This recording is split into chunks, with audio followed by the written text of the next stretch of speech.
Hello friends, आज हम बात करेंगे बहुत ही इंपॉर्टेंट टॉपिक पे जिसे हम कहते हैं वेरिकोसी, यानी स्क्रॉटल वेरिकोसी। मेरे साथ मैं हूं डॉक्टर वेंकटेश, एक सीनियर कंसल्टेंट यूरोलॉजिस्ट, एंड्रोलॉजिस्ट और रोबोटिक सर्जन यथार्थ super speciality hospital Bisrakh Noida extension में। तो ये वेरिकोसील बेसिकली क्या होता है, सरल भाषा में समझने के लिए जो स्क्रॉटल के वेन्स होते हैं, जो टेस्टिकुलर वेन्स होते हैं, उनके अक्सर वॉल्स खराब हो जाते हैं, जिसकी वजह से वहां पे ब्लड पूल होने लग जाता है।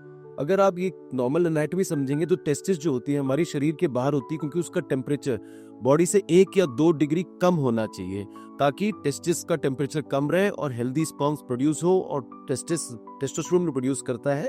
ये भी एक इंपॉर्टेंट फंक्शन है। तो जब वेरिकोसील हो जाता है तो उसमें ब्लड एक्सेस आ जाता है, तो वहां का टेम्परेचर बढ़ जाता है।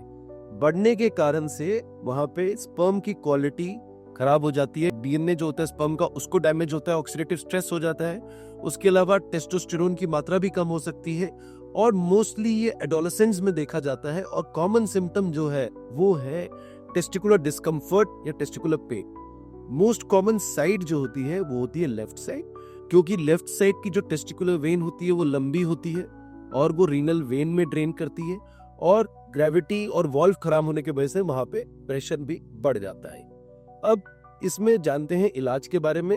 तो एक 30 साल का लड़का मेरे पास आया था, उसको करीबन 1 साल से टेस्टिकुलर डिस्कम्फर्ट था। उसने बहुत बार टेस्ट भी कराए, और उसके बाद जब उसकी शादी का अभी टाइम हुआ तो उसने सीमेन टेस्ट कराया, तो उसकी स्पर्म क्वालिटी भी खराब आई। माने स्पर्म की जो मोटिलिटी है वो भी खराब थी और वाइटलिटी भी खराब थी। हमने डीएनए फ्रेगमेंटेशन टेस्ट भी कराया, उसमें भी होता। और सबसे एक इंपॉर्टेंट जो डायग्नोसिस के लिए हम यूज करते हैं वेरिकोसील की, वो हम यूज करते हैं अल्ट्रासाउंड स्क्रॉटम विद डॉपलर, ताकि उसमें हम वेल्सेल्वा मैन्यूअर यानी प्रेशर देके और बिना प्रेशर के टेस्टिकुलर वेन्स पे डायलिटेशन देके। तो इसका जो एक ही मात्र आज की डेट में जो लेटेस्ट टेक्निक है उससे मैं ऑपरेट करता हूँ, उसे हम कहते हैं माइक्रो सर्जिकल वेरिकोसिलेक्टमी। बहुत लोग बोलते हैं कि वो माइक्रो सर्जिकल वेरिकोसिलेक्टमी करते हैं, लेकिन माइक्रोस्कोप भी नहीं होता।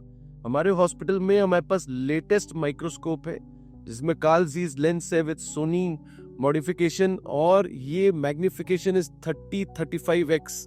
नॉर्मल मैग्निफिकेशन जो ऑपरेट करते हैं कोई 10x 15x में करते हैं, हम 30-35x। माने आर्टरी, वेन, लिम्फेटिक्स बहुत ही अच्छी तरह से दिखता है।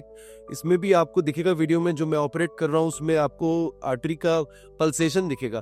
तो सबसे इंपॉर्टेंट चीज है, उसमें सब इंग्वाइनल इंसिजन देते हैं, माइक्रोस्कोप के थोड़ा करते हैं। आप देखोगे कि पोस्ट सर्जरी स्कार मार्क भी बिल्कुल नहीं, और हार्डली 1 सेंटीमीटर 1.5 सेंटीमीटर का इंसिजन देता हूँ। इसमें हम वेन्स को लाइगेट कर देते हैं। आर्टरी को प्रिजर्व करना टेस्टिस की ब्लड सप्लाई के लिए बहुत ही इंपॉर्टेंट है। लिम्फेटिक्स भी प्रिजर्व करना चाहिए, नहीं तो वहां पे हाइड्रोसील डेवलप होता है। तो ये लेटेस्ट टेक्निक मैं आपको दिखाना चाह रहा था। इसमें 1 डे का स्टे रहता है हॉस्पिटल में। कभी कभी हम डे केयर में भी कर सकते हैं इस प्रोसीजर को, और इसके बाद कोई डिस्कम्फर्ट नहीं रहता, कोई ऐसा प्रिकॉशंस नहीं रहते हैं जिससे आपको कोई बहुत तकलीफ हो। हम कभी कभी एडवाइस करते हैं कि पोस्ट सर्जरी स्क्रॉटल सपोर्टर पहना जाए, जो अराउंड अ मंथ पहनना चाहिए। You can resume your normal daily activities, office work from the next day itself. So, microsurgical varicosilectomy is the treatment of choice for varicoses। किनको कराना चाहिए? Grade 2 bilateral varicocele हो, grade 3, grade 4 एक तरफ varicocele हो, आपके सीमन पैरामीटर्स डिस्टर्ब्ड आ रहे हैं, स्पर्म डीएनए फ्रैगमेंटेशन टेस्ट में खराब आ रहा है, और आपको 4 या 6 महीने से परसिस्टेंट डिस्कम्फर्ट है अपने टेस्टिकल एरिया में, स्क्रॉटल एरिया में।